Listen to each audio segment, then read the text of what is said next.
ট্রেনের রাস্তায় আপনি যাকে রোজ দেখেন, যার শাড়ি কপালে টিপ, কানের চুল আর পায়ের গড়ালি আপনি রোজ দেখেন।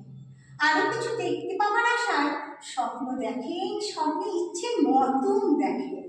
আমি সেই মেয়ে, বিহারের প্রত্যন্ত গ্রামে দিনের আলোয় যার ছায়া মারানো আপনার ধর্মে নিষিদ্ধ, অথচ রাতের গভীরে তাকে তুলে আনতে বাইক বরকন্দাজ পাঠান আপনি। আর আপনার সুসজ্জিত বিছানায় যার জন্য অপেক্ষায় অধীর হয় আপনার রাজকীয় দাম্পত্য। আমি সেই মেয়ে, আমি সেই মেয়ে, আসামের চা বাগানের ছবি কামিল বস্তি থেকে যাকে তুলে নিয়ে যেতে চান স্বাধীন বাংলো মধ্যরাতের ফায়ার প্লেসের ঝলসে ওঠা আলোয় মদের চোখে দেখতে চান জানো বৃত্ত শরীর। আমি সেই মেয়ে, রাজস্থানের শুকনো উঠোন থেকে পিপাসার জল আনতে